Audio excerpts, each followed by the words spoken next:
They say wisdom brings peace, but I've seen what it awakens in the darkness. There was a name I was warned never to speak, but curiosity whispered louder. And the sky, it began to tremble. The ring was a gift, but it unlocked something I was not ready for. I commanded demons. I bounced spirits, but one refused to kneel. He called himself the Destroyer, and I believed him. You build temples. I tear down kingdoms. I had all the wisdom of heaven, but in that moment,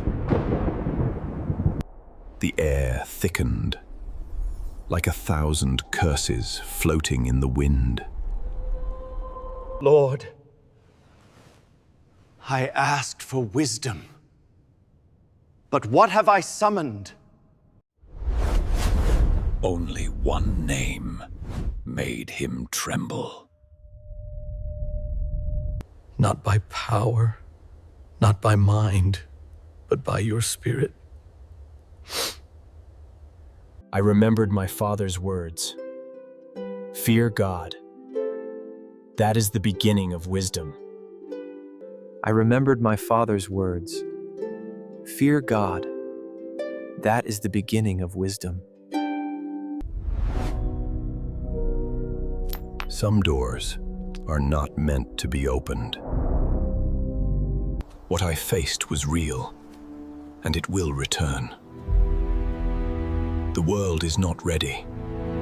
They say no man who walked the earth was wiser than Solomon, a king anointed by the Most High, a son of David, a man whose voice carried the authority of heaven itself, who spoke with ethereal beings, commanded vast armies, and oversaw the construction of the temple, a place where the veil between the earthly and the divine was thinnest. His plea was for wisdom, and in response, the very heavens opened, pouring out understanding upon him like a deluge. Yet there are some thresholds, some forbidden knowledge, that even the profoundest wisdom should never dare to cross dot in the nascent years of his reign. Solomon governed with an unblemished righteousness. Justice, clear and unwavering, flowed through the ancient streets of Jerusalem. His words, infused with divine insight, brought an unprecedented era of peace to nations far and wide. But deep within the colossal undertaking of the temple's construction, amidst the countless stones hewn by the calloused hands of foreign laborers, a disquieting murmur began to propagate. Whispers of strange disturbances, inexplicable accidents, and voices, chillingly disembodied, echoed in chambers where no mortal man was present.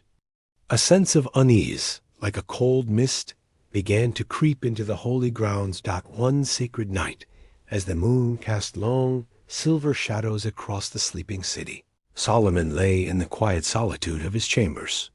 Sleep had claimed him, but his spirit was awake in a profound vision. An angel of the Lord, radiant and terrible in its beauty, materialized before him. In its hand it held a ring, not of this world, forged in the very fires of heaven and emblazoned with the seal of God. The angel's voice, a symphony of power and grace, resonated through the dream. With this, O king, you shall wield authority over the spirits of darkness, those unseen forces that plague mankind. Use it wisely, and only when I, the messenger of the Most High, command you. When Solomon's eyes flickered open, the dream lingered, its vividness undiminished.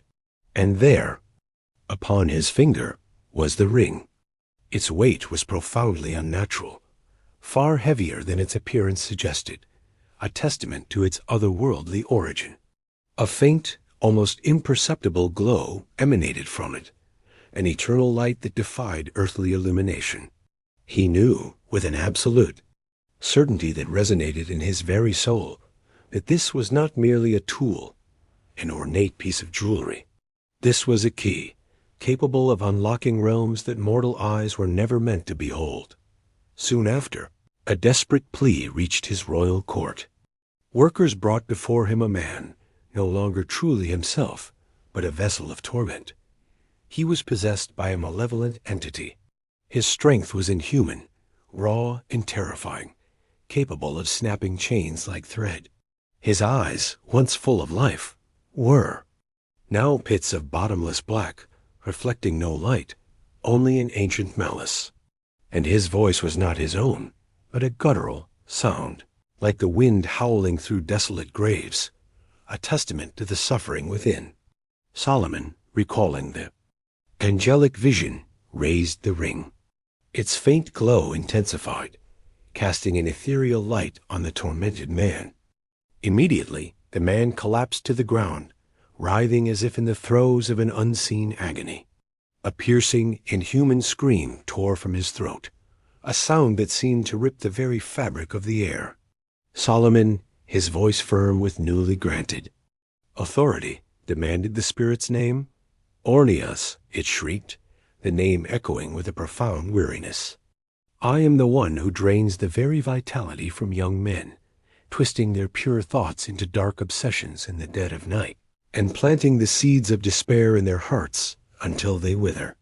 Solomon, empowered by the ring, bound. Orneas, stripping it of its power and forcing it into menial labor, compelled to carry the very stones for the temple it had sought to disrupt. But Orneas, in its captivity, spoke of others, not just a few, but legions of demons, each with their own names, their own dark functions, lurking in the deep shadows of the world, preying on the unsuspecting hearts of men.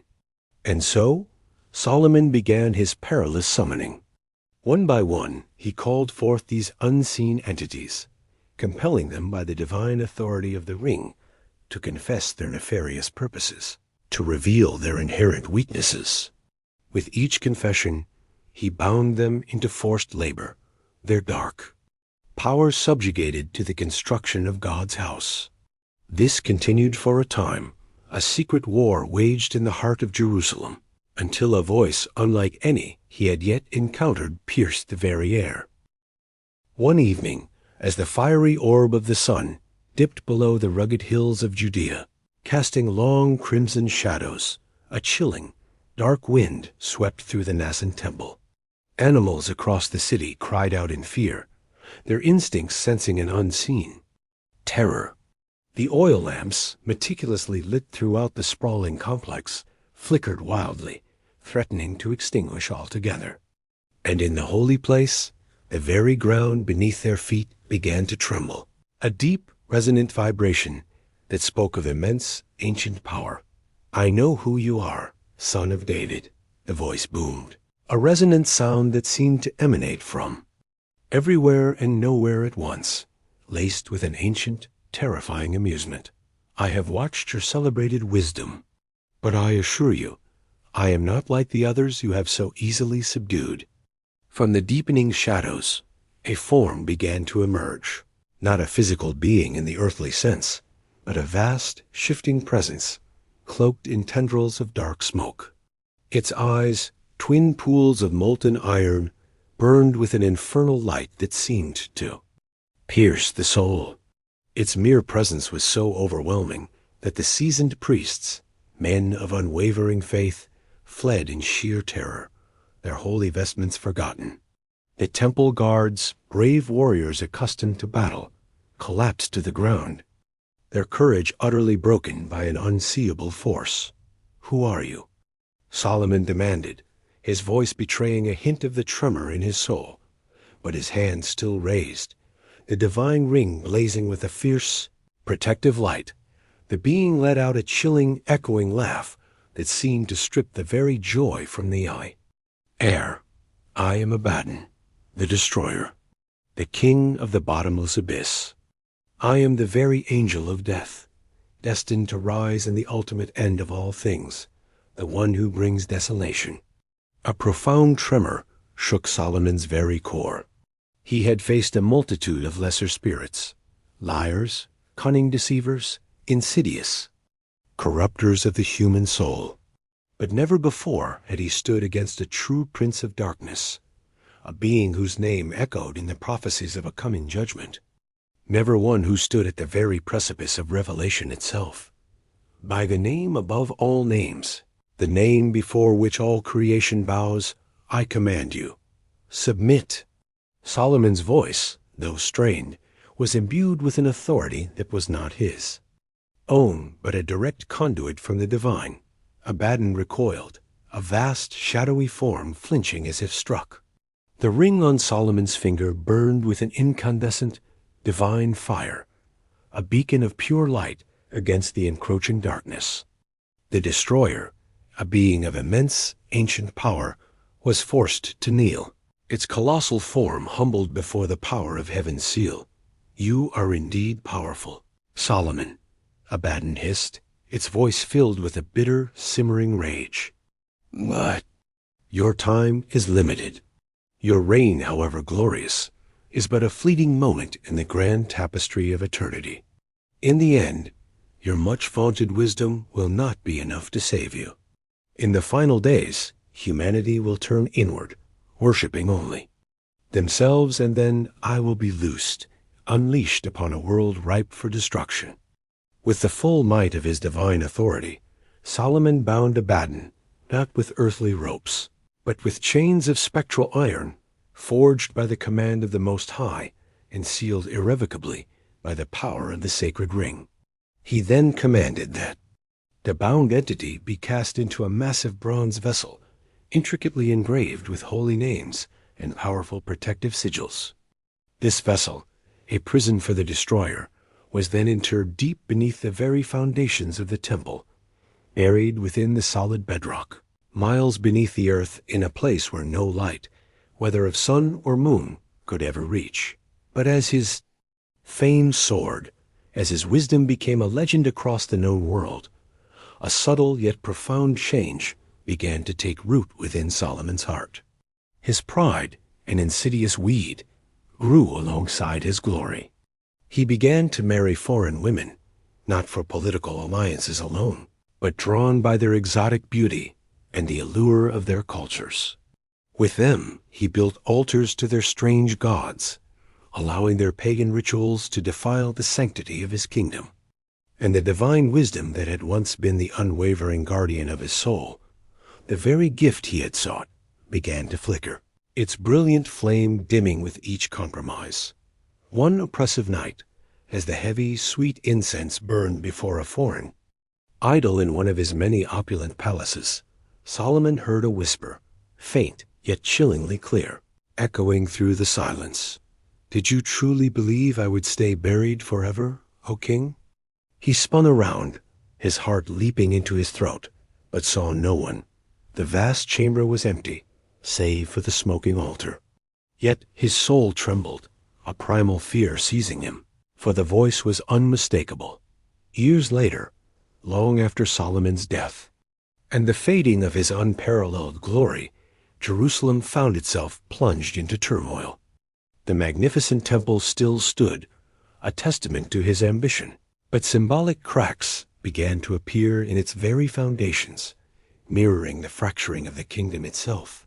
Some say, with a shiver, that the ancient bronze vessel remains, entombed, deep beneath the temple mount, holding its terrible prisoner. Others believe, with a growing dread, that Abaddon, the destroyer, walks again, if not in full physical form, then as a pervasive spirit, subtly gathering the scattered armies of revelation, preparing them for the prophesied final conflict. Very words of the book of Revelation 9:11 resonate with an ominous echo, a chilling confirmation. They have as king over them the angel of the bottomless pit. In Hebrew, his name is Abaddon, and in Greek, he is called Apollyon. This is not a mere myth, a fanciful tale spun by ancient storytellers. This is not some distant legend, lost in the mists of time. This is scripture, a truth etched into the very fabric of existence. This is a warning, stark and undeniable, resonating across millennia. The very same destructive spirit that Solomon, the wisest of kings, confronted in the depths of his temple, is the same pervasive spirit that is demonstrably rising in the world today, a spirit of chaotic destruction, of cunning deception, and of outright rebellion against the divine order. You may possess immense wisdom. You may wield incredible power. You may even command vast earthly kingdoms. But without unwavering obedience to the divine will, without a steadfast adherence to the path of righteousness, even the wisest of men, even a king anointed by God himself, will inevitably fall. Let him who has ears truly hear.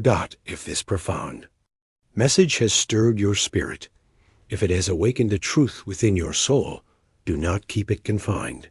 Share it with urgency with someone who desperately needs to hear this timeless truth, and consider subscribing to Glorify Forever for more powerful, deeply Bible-based content that seeks to awaken and prepare the soul for what is to come. For surely Jesus is coming soon.